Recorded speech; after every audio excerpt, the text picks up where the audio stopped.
Shannon never had parents. Since her birth, she was brought up in an orphanage and never could understand why she had no family of her own. You can't give up on your children, which means her mother didn't abandon her. She got sick and died. Otherwise, she would surely have come and taken her daughter home. When Shannon was sick, bruised, or afraid of something, she cried, and like all children, called for her mother. But then Martha, the nurse, came instead. She held the girl close to her and pitied her maternally. At such moments, Shannon wished that her pain would never end, and then this kind, pleasant-smelling woman would never let her out of her arms. But it wasn't always like that. There were other nurses on shift, seriously rough and stern. They wouldn't let the poor children anywhere close to them, and when they came on shift, they just worked their way through their duties, not wanting to share even a little bit of their warmth with the rejected children. "Don't whine. Shut your mouth, I told you." Shannon was shouted down by Mrs. Sabina Weasley and Miss Tracy Webb, who also worked as caretakers, and then they turned to her abusers. "I've had enough of you, all of you. Get up and get out of here. Quick, I said. Let's get to class. Why are you all crowding around? There are the pencils. Draw and don't yell." It seemed to the children that they did not even know which of them and what their names were. They resented, hated, refused to obey, but they could not change anything. Martha was not like that. She always had a way with even the most difficult kids, tried to make their plight easier and help them, if not by doing something, then by giving them advice. She was especially warm towards Shannon. She felt sorry for the little girl with her big gray eyes. Sometimes, Martha would take Shannon to her house on weekends, and there the girl would play willingly with Martha's son, Rodney. He was 2 years older than the girl and acted like an older brother to her. Shannon loved this and looked forward to Martha taking her home again. Martha didn't have a husband. She lived with her elderly mother, Grandma Donna, and Rodney. And it seemed to Shannon that this was the best family in the world. One day, Shannon was at Martha's house, and while Martha cooked dinner, she drew in front of the TV. A TV show started, and suddenly, Shannon forgot about her coloring books and pencils and kept her eyes on the screen.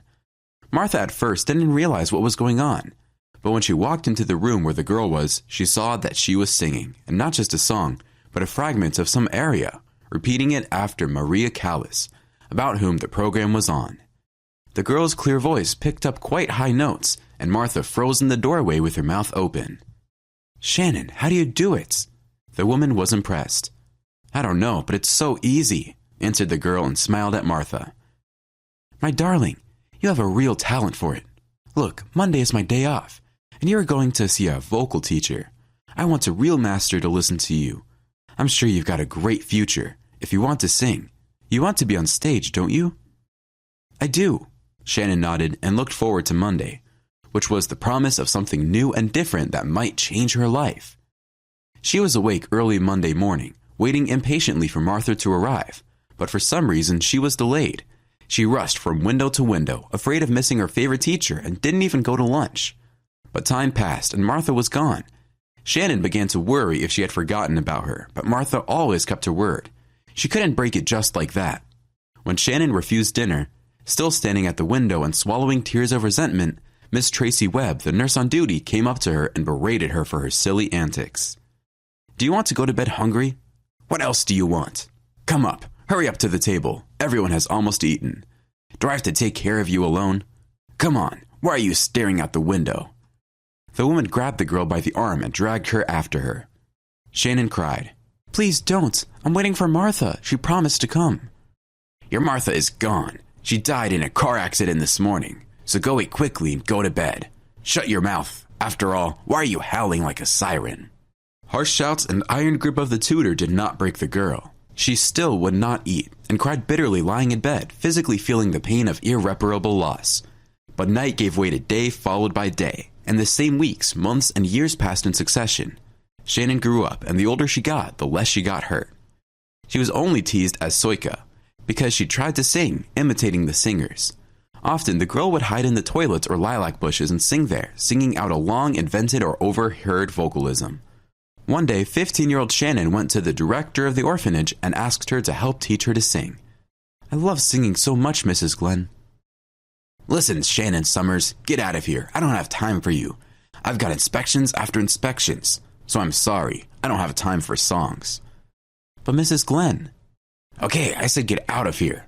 Don't you have something else to do? She went out, first into the orphanage yard, then out into the street, then further and further away. She didn't know the way, she just kept walking and looking longingly around. The city had a life of its own. Everyone had their own problems, families, and things to do, and no one cared about her. Suddenly, she saw an old woman crossing the road on the green lights. She was in a hurry, but still not in time. The traffic light blinked and turned red. The impatient driver in the expensive car honked. The car howled, remaining in place, but the old woman frighteningly threw her bag and sat down, covering with her hands. The driver, a very young man, jumped out and started yelling at her, not picking his words.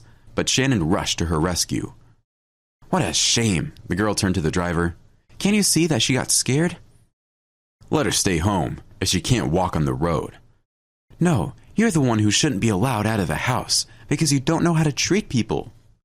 Shannon helped the old lady get up, quickly gathered the groceries that had fallen out of her bag, and walked the old lady across the street.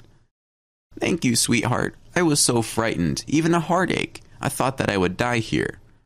No, it's all right. You still have a long life ahead, the girl smiled. What's your name, child? Shannon. Charlize? No, it's Shannon. That's what it says in my passport. What's yours? I'm Donna Long. Shannon, are you in a big hurry? Would you mind walking me home? I live close by. The girl agreed, and Donna thanked her for her time. And when they arrived, she gave her some tea. Shannon learned that the elderly woman lived alone. She had no family or children. Somehow, her life had not worked out. The girl listened politely to the old woman's stories, sympathized with her, and then bid her farewell and left, thinking with regret that she could not stay longer and bother this kind woman. Shannon spent 2 weekends at the town market, having volunteered to help with the vegetables trade. She hauled vegetables, washed them, put them on the counter, did all the dirty work. And Patricia Williamson fed her in return, happy to have found such a free helper. Shannon spent the night at the train station, choosing a bench in the far corner. Monday morning, the girl went to the opera house, hoping to find a man there who, after hearing her sing, would help her out. No one in the theater paid any attention to the poorly dressed girl. Everyone was busy and incredibly fidgety, and finally, a fat man, stern and bossy, said to Shannon, What are you hanging around for? Are you a thief? Who let you in here? No, Shannon said frightenedly. I am singing. I'm just singing. Go sing on the street. You're such a singer, aren't you? Get out, or I'll call security. The girl was frightened and ran out of the theater, but immediately ran to Donna. The old woman shrieked happily and then said, Shannon, what are you doing here? Through her tears, the girl told the kind woman everything. She was very surprised. And why didn't you tell me right away that you were an orphan and that you liked to sing? And wait, where have you been sleeping all that time? At the train station, Shannon sighed. Well, my dear, it doesn't work that way. Anyway, wait for me here, and I'll go to the accounting department of the theater and get my bonus. They screwed up the payments and owed me something. Oh, I forgot to tell you, I'm an opera singer. I've been in this theater all my life. Now you and I are going home. I'll listen to you, and then we'll decide what to do with you. I'll teach you how to sing. Well, wait, I won't be long. From that day on, Shannon stayed with Donna. The old lady was impressed by the girl's vocal talents, and she eagerly began to teach her everything she knew herself. In less than a year, Shannon began giving charity concerts, and when Donna involved her old networks and announced to everyone that Shannon was her granddaughter, such latitudes opened up in front of the girl that she had never dreamed of. 10 years passed. As long as Donna was alive, Shannon did not leave her, refusing even beneficial performances.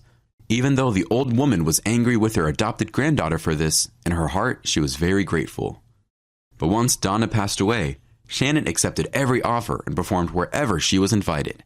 Several times she went abroad as well, but with special trembling she went to the stage of her home theater of opera and ballet.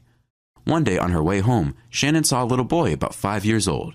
He was standing at the window of a candy store, watching people choosing pastries and cakes. Shannon, who has never forgotten her childhood, could not stand it, stepped up to the boy and sat down in front of him, taking his hand. Hello, little one. Why are you standing here alone, and what is your name? Raph, the boy answered, and I'm standing here because I am dreaming. About what? It's my dad's birthday today, and I'd like to buy him a chocolate cake, but I don't have any money. When I grow up, I'll buy him all the chocolate cakes in the world. Where's your daddy? At home. He can't go out with me, so he lets me go out alone for a while, and he doesn't walk himself. He only uses a wheelchair, and we don't have a mom. She's gone. Tell you what, Ref, let's go together to the bakery and choose some sweets and chocolate cake for you and Daddy. And then we'll go to the store over there, and we'll buy a lot of good things there too. Shall we go?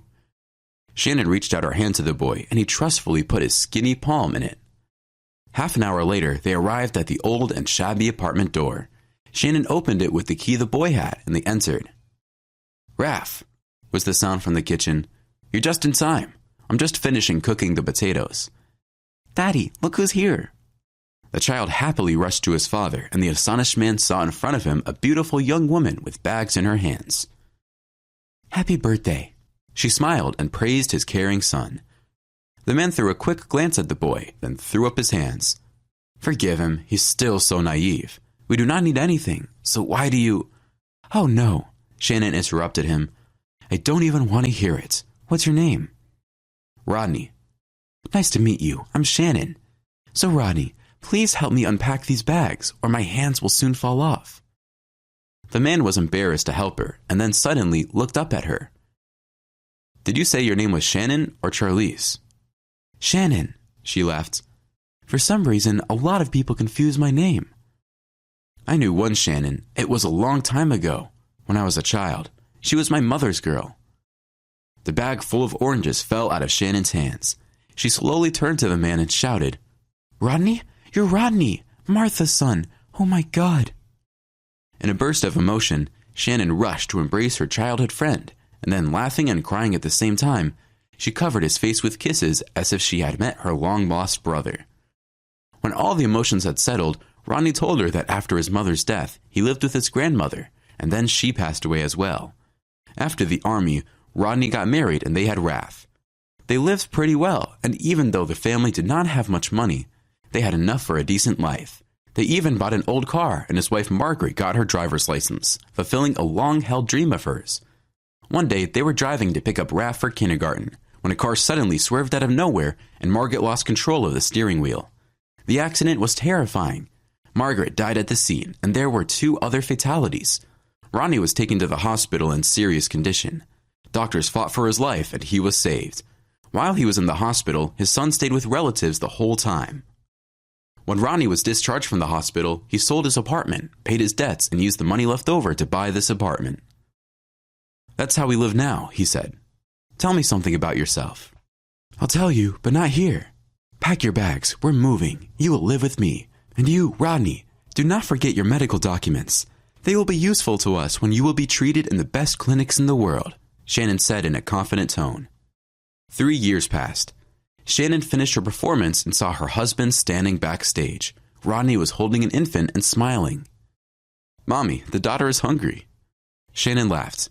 Give her to me, Rodney. How was she? Not fussy? No, she's wonderful. Feed her, and we'll go and get Raph from the section. When will you be done? In about an hour. That's good. We'll wait for you at home. Shannon looked up at her husband with happy eyes. She had a home, children, a husband. There was her family, real and loving, the one she had always dreamed about.